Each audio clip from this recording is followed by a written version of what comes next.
before the stars, the Spartans. The broken spear sat 3 levels down from the docking concourse, beneath cargo lifts and fuel lines, and a row of cracked service conduits that hummed when freighters came in too hot. It was the kind of bar built for people who had survived things. Mercenaries drank there. Fleet infantry drank there. Private security crews, decommissioned Marines, convoy gunners, salvage divers, and pilots with more scars than licenses all found their way through its heavy front hatch.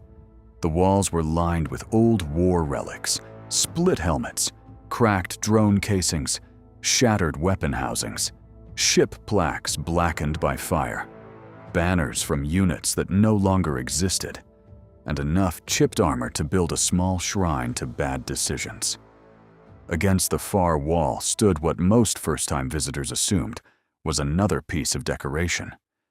It was taller than any man in the room, broad through the shoulders, plated in dull gunmetal, and scarred from a dozen forgotten campaigns. One optic was dark. The other glowed only faintly, like an ember, too stubborn to die.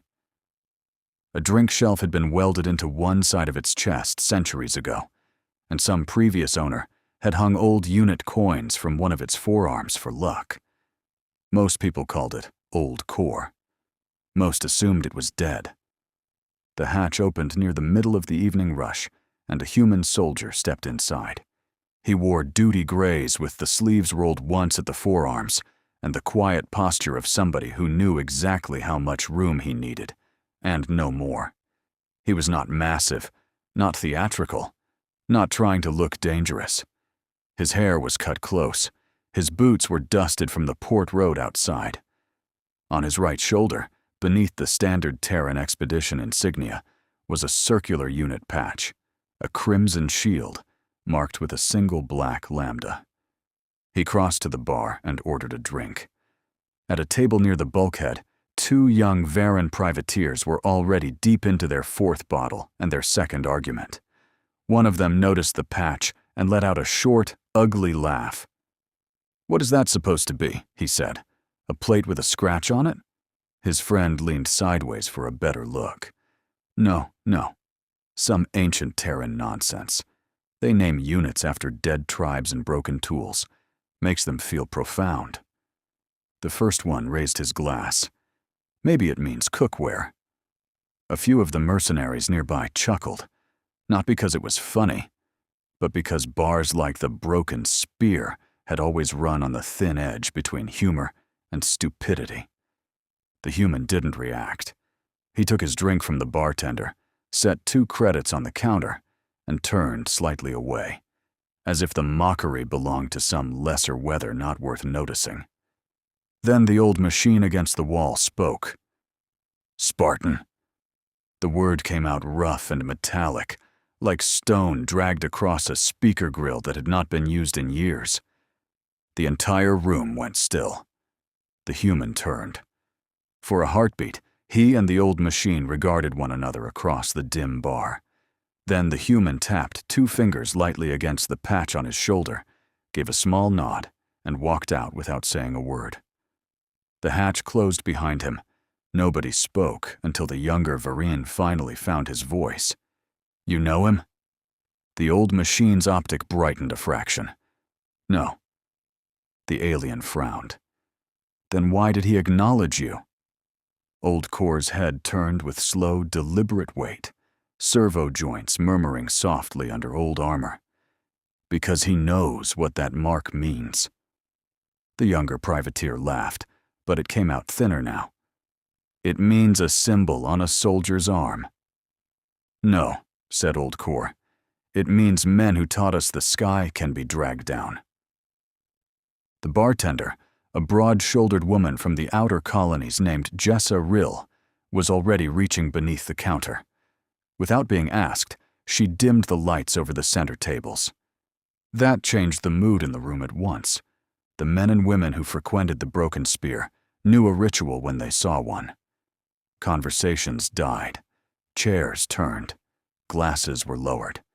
Even the drunkest mercenaries had enough instinct to recognize that something old and sharp had just woken up. The young Varan looked from Jessa to the old machine and swallowed. "What's a Spartan?" Old Korr's chest plating opened along a seam hidden beneath layers of old impact scoring. A projector lens, cracked but intact, extended outward, with a rasp of metal on metal. Blue light flickered across the bar, stuttering at first, then growing steadier as ancient systems came online. "A mistake," Old Korr said. "At first." The hollow sprang to life. At first it was only broken light, static, and a flood of unreadable glyphs. Then the image stabilized into a narrow pass beneath a hard white sun. Cliffs rose on both sides, pale and jagged, their upper edges cut by wind and scrub. The sea glimmered in the distance behind the eastern ridge. Heat shimmered over stone. Across the top of the projection, old military script pulsed in and out. Compliance operation. Terra Hellas. Objective. Inland acquisition. Route threat. Classification. Primitive ground cultures. Aerial superiority. Confirmed. The younger Varan stared. Old Korr spoke over the flickering image. This was before their cities reached for the stars, before their world carried weapons in orbit, before their species had learned to burn skies or crack moons. We came to ancient Earth, certain that all the victories had already been decided. The projection shifted. A sleek landing craft descended through cloud and heat, flanked by attack drones and 2 low skimmers, shaped like predatory fish of polished black metal. Armored infantry emerged in disciplined files, their weapons built for shock and distance. Above them, sensor drones spun lazy circles through the bright air. "We were not an invasion fleet," Old Korr said. "Not in the way the word would mean later. We were an acquisition detachment. Small, precise, modern enough to kill anything the planet could raise, modest enough to avoid damaging what we intended to take." The image widened. A road wound inland between marsh and stone. Beyond it, on higher ground, stood old temple walls and a scattering of human settlements built in pale blocks beneath the sun. The pass controlled the only reliable route from our landing site to the interior objective. Mineral deposits beneath the hills, water, stone, position. It didn't matter. What mattered was this: we needed the road. The younger Varan watched as figures appeared atop the ridge, men in bronze helmets, red cloaks snapping in the wind, round shields, long spears. He laughed once uncertainly. "You lost to that?" Old Korr's optic flared. "We lost to time first." The first week belonged to the sky. The hollow showed the opening battles in harsh, clipped fragments. Drone footage from above, tactical overlays, blue targeting rings tightening around groups of advancing humans, skimmers sweeping low and hosing the pass with white fire. Alien infantry firing from ridgeline positions, while men below scattered among rocks and scrub. The Spartans had not been fools. They had formed immediately, shields forward, spears low, bronze flashing under the sun. But against enemies who could strike from beyond spear range and descend from above, courage alone was not enough. The hollow showed one phalanx advancing in grim silence along the lower road. Drones cut into it. The front rank held for 3 breaths, then 5, then 7. Men died standing in place. The formation withdrew in good order, carrying its wounded and dead. The next fragment showed a skimmer strafing a cluster of shielded troops near a dry ravine. Fire struck stone. 3 men fell. The rest did not run. "They learned quickly that we could kill them at distance," Old Korr said. "We learned more slowly, that they would not interpret that distance as defeat." The first alien commander on the scene was Vektar, a practical officer with a strong campaign record and a gift for misreading the wrong things.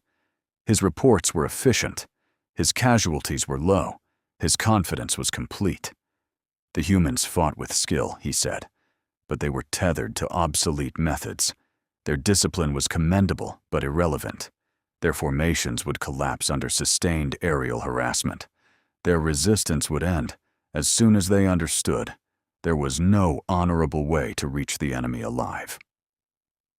At the broken spear, one of the mercenaries snorted softly. He had heard officers speak like that before. Old Korr continued. They understood us faster than we understood them. That was the root of it. The projection changed again. Night on a cliffside.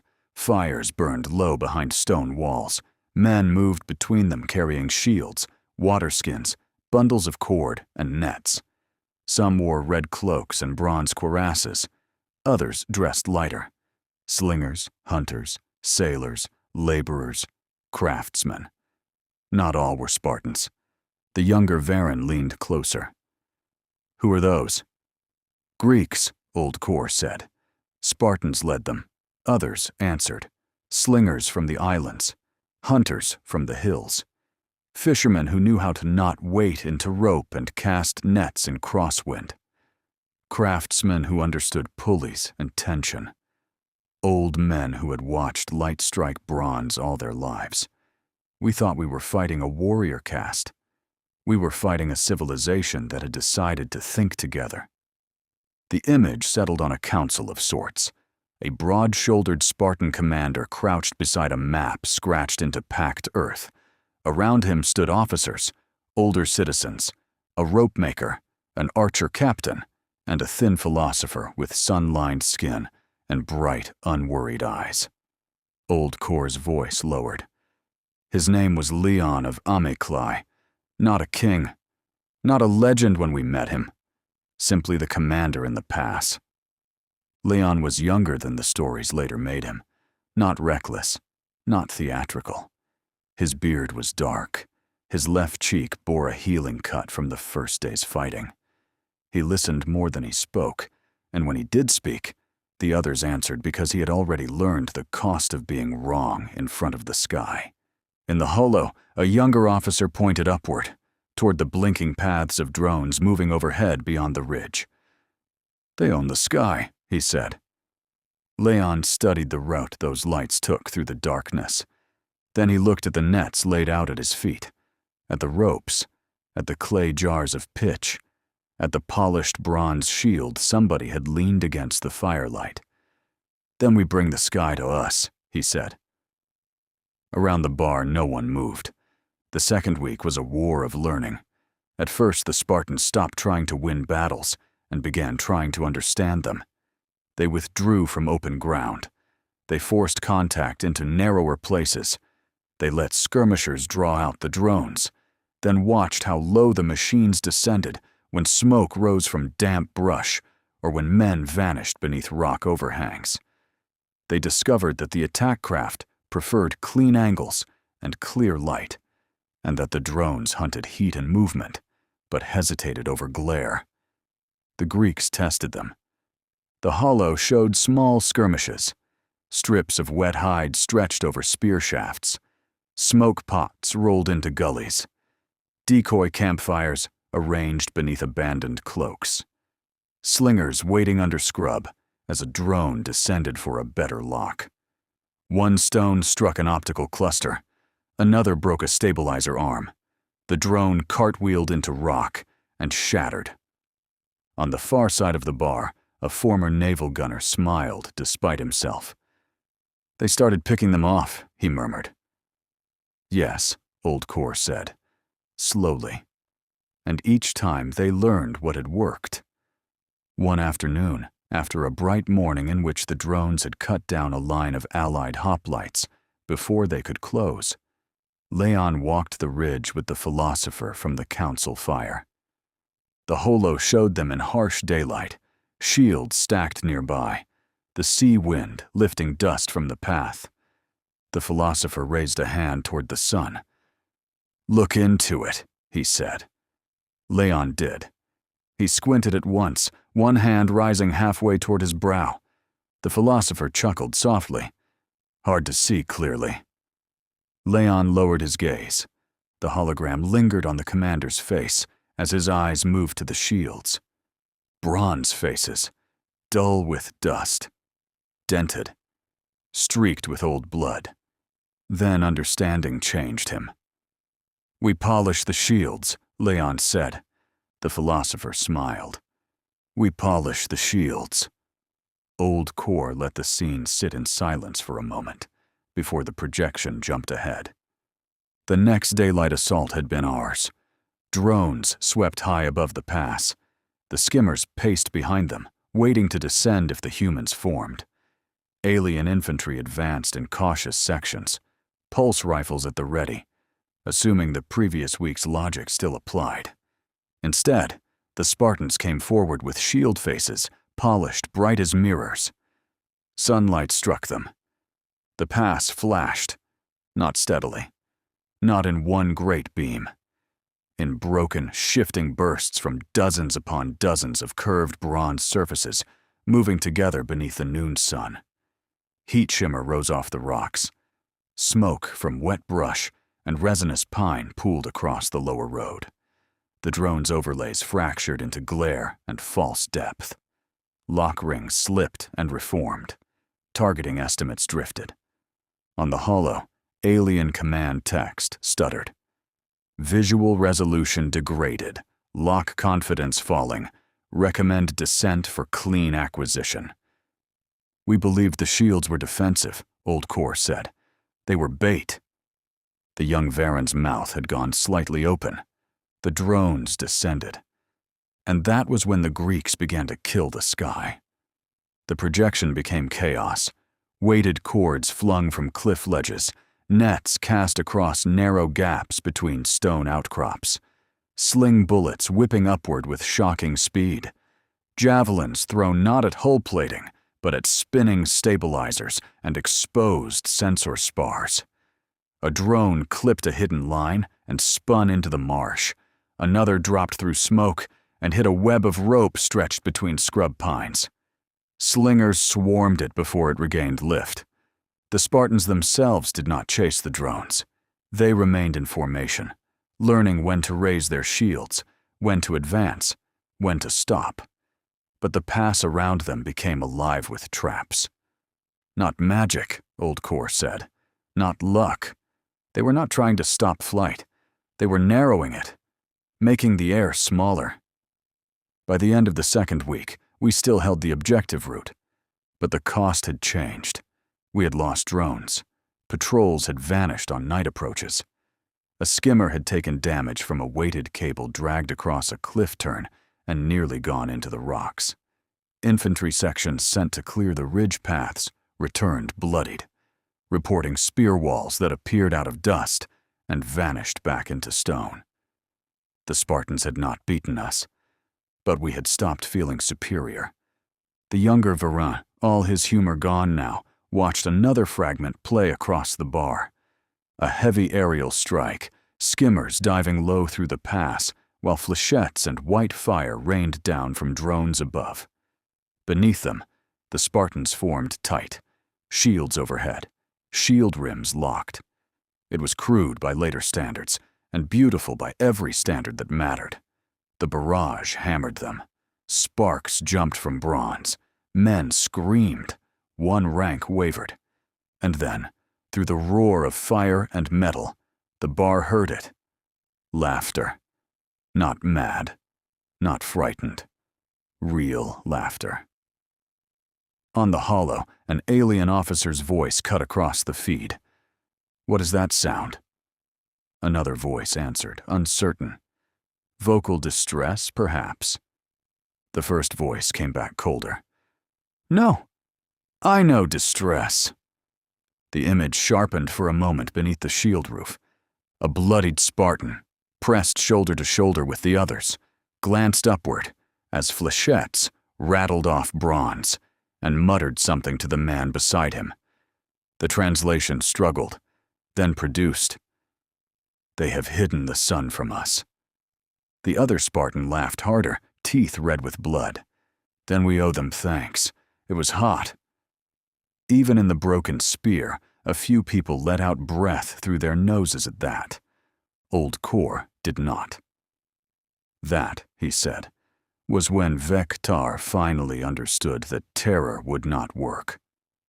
The third week began with desperation, though our command structure still refused to call it that. The skimmers were ordered lower. Infantry pressure increased. The pass had to be cleared. The interior objective could not be abandoned without embarrassment that would stain careers and command houses for generations. Orders came down. The road would be opened by force. Leon gave us the opening we wanted. The Spartans fell back from the lower approach and let our vanguard advance deeper into the narrowest part of the pass, where the cliffs rose closer and the road curved between a stone face on one side and a marsh shelf on the other. It looked like retreat. It looked like exhaustion. It looked like men who had spent 2 weeks surviving and were finally running out of ways to be clever. We followed. That was the second time we were offered the truth and chose arrogance instead, Old Korr said. The holo shifted to a high tactical view from Old Korr's own battlefield relay. This was clearer than the rest. Grid lines over stone, friendly markers, drone positions, heat blooms through smoke, and beneath it all, the road. The Spartans had prepared the entire corridor, hidden ropes anchored across upper gaps, nets soaked to give them weight, rock shelves weakened by nights of hammering and wedging, piles of loose stone held in place by timber braces, smoke pits disguised beneath brush, slinger nests tucked behind outcroppings, the polished shields waiting beyond the bend. And, farther up the pass, one damaged alien pulse lance mounted awkwardly into a forked frame of wood and stone, aimed at a cracked seam in the cliff wall. The young Varan blinked. Captured?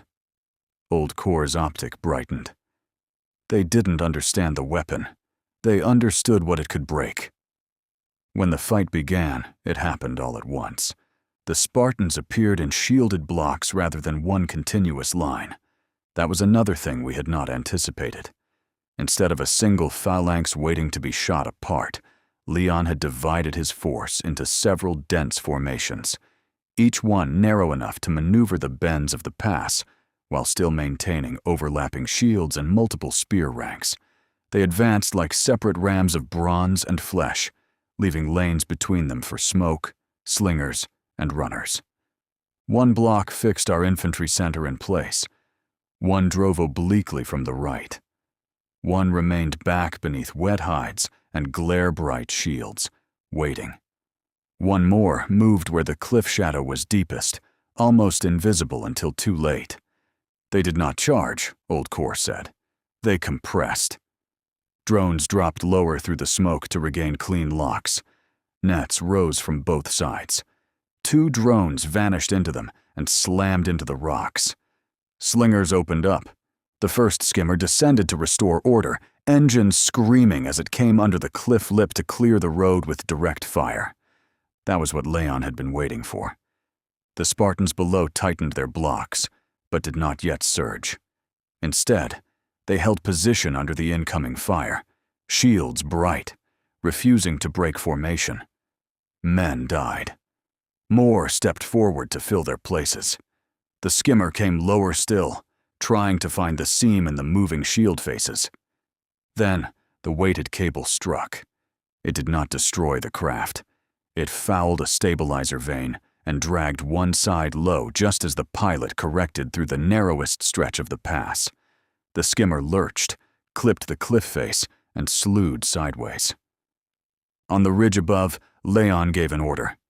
At the mounted pulse lance, a wounded Greek craftsman and 2 helots wrestled the alien trigger housing into life. The weapon spat once, white and violent, into the prepared crack in the cliff. Stone split. The weakened shelf gave way. The rockfall came down on the skimmer like a collapsing wall. The craft disappeared under a thunder of broken stone, twisted metal, and dust. Its burning wreckage slid sideways across the road and jammed against the marsh edge. blocking the retreat path for the infantry behind it. The younger Varan flinched, as if he had been there. Old Korr continued, voice colder now. That was the moment the battle became a slaughter, not because the Spartans were stronger, because they had taken away every part of the field that belonged to us. Smoke, cliffs, burning wreckage behind, bronze in front. The remaining drones could not get clean lines without dropping low enough to die. The second skimmer was forced back by stones and javelins from the upper ridge. Infantry formations tried to redeploy, but the road had become too narrow, and the Spartans were already moving. Now the shield blocks came on. The hollow showed them with terrifying clarity. Not running, not screaming. Advancing in measured, brutal steps, shield rims locked, spears thrusting in sequence. The first block hit our forward line like a moving wall. Not elegant, not ceremonial. Pure pressure. Men behind each shield driving the mass ahead of them. Alien rifles that had dominated open ground became awkward clubs in the crush. Long limbs tangled. Armor joints became targets. Spears slid under arms, into hips, into throat seals and cooling vents. Broken bodies vanished beneath shields. A second block pivoted left and hit the infantry trying to clear the wrecked skimmer. A third came through smoke and smashed into our command section. They had turned discipline into weight, Old Korr said, into a machine made of living bodies. In the projection, one alien war body, Old Korr himself, younger by millennia and still painted in campaign black, attempted to hold the center and re-establish a firing line. He was larger than any human in the pass, heavily armored, built to coordinate drone feeds and infantry spacing through direct battlefield linkage. 3 Spartans hit him together.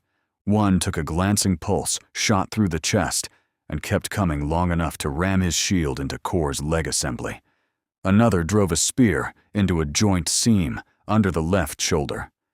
A third climbed the wreckage beside him and jammed his shield under Korr's weapon arm while the first 2 men pushed. The warbody went to one knee. A 4th Spartan, bleeding from head to heel, drove his spear downward into the exposed chest seam with both hands. The spear did not kill the machine. It did something more humiliating. It cracked the chest plating and severed the relay housing beneath it. The feed froze for a heartbeat, then resumed in shattered angles and static. In the bar, every eye shifted from the projection to the deep gouge across Old Korr's chest. "You were there," the younger Varan whispered. "Yes, a spear did that." "No," said Old Korr. "Discipline did." On the hollow, the final phase of the battle unfolded in stuttering fragments. The aliens were compressed against burning wreckage and stone. Attempts to push into the marsh ended with heavy troops, sinking into mud beneath javelin volleys. Drones lost in smoke and cord, rifle fire collapsing to isolated flashes in too tight quarters. And through all of it, the bronze shield blocks driving forward without hurry, because they no longer needed it. Vektar died beside the wreck of the first skimmer, trying to rally a line that no longer existed. The remaining assault craft withdrew. The road was abandoned. The acquisition detachment limped back to the shore with fewer than half its ground troops intact.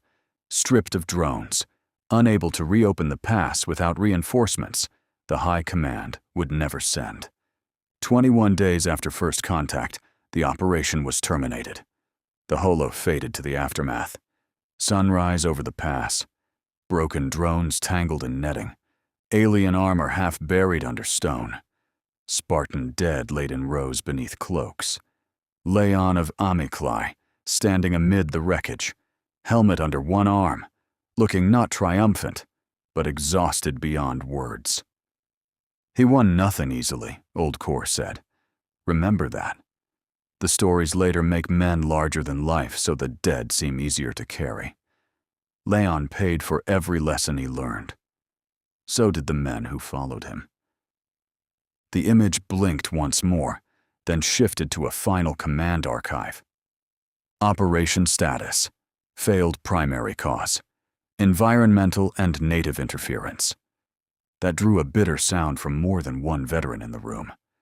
Old Korr let the false report hang there before he spoke again.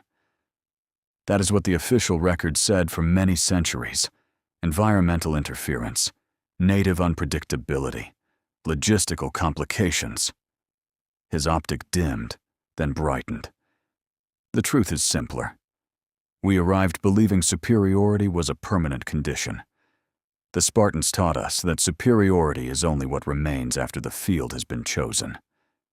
The holo died. The bar lights came up slowly. For a few seconds, no one spoke. Then the young Varan who had mocked the patch cleared his throat and looked toward the hatch where the human soldier had gone. "So that mark," he said quietly, "that still means something to them." Old Korr's chest plating closed with a heavy metallic thud. "Yes." "Do all humans know that story?" "No."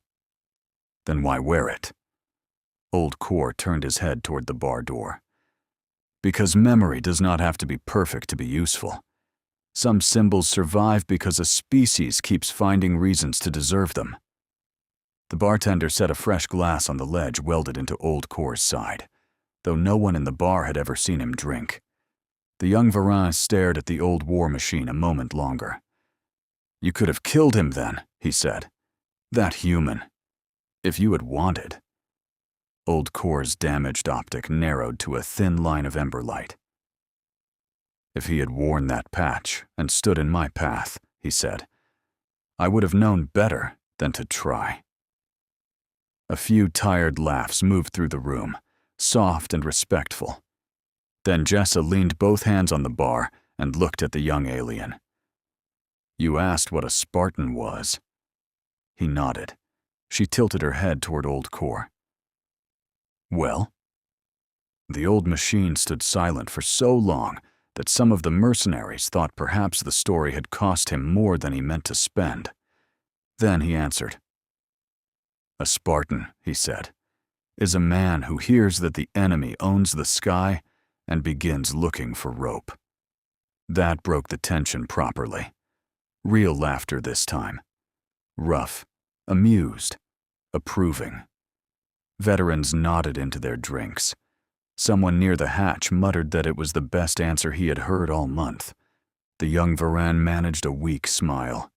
But when the hatch opened again for another customer, he glanced up too quickly, as if half expecting a human with a crimson shield on his shoulder to walk back in. No one did. Only a pair of freighter crewmen entered, talking over each other about fuel tariffs and docking queues. The room relaxed. Yet something had changed in it. The old relic against the wall was no longer decoration. The symbol on the human's shoulder was no longer a joke. And the men and women in the broken spear, who made a living measuring danger, had all, in their own way, just been reminded that there were older lessons in the galaxy than most command schools taught. Jessa moved down the bar, topping off glasses. The younger Varan watched Old Korr for another long moment. "What happened to Leon?" he asked. Old Korr's optic remained fixed on nothing visible. "I do not know." The alien blinked. "After all that, you never found out?" "No." The machine's voice had gone quieter, more distant. "Wars leave many questions buried where bodies fall. I know only that he lived through the pass. I know that he adapted faster than we believed possible. I know he looked at a battlefield we owned and found the edges where it could be taken apart." He turned slightly, old servos humming. "And I know that when our command withdrew, he did not watch us with hatred." That caught the alien off guard. "With what then?" Old Korr's damaged optic reflected the hanging bar lights like a dying star. "With understanding." The room held that for a second. Then Jessa snorted softly and tapped the old machine's chest with the back of her knuckles. "That's enough philosophy from the furniture." A ripple of laughter moved through the bar again, easier this time.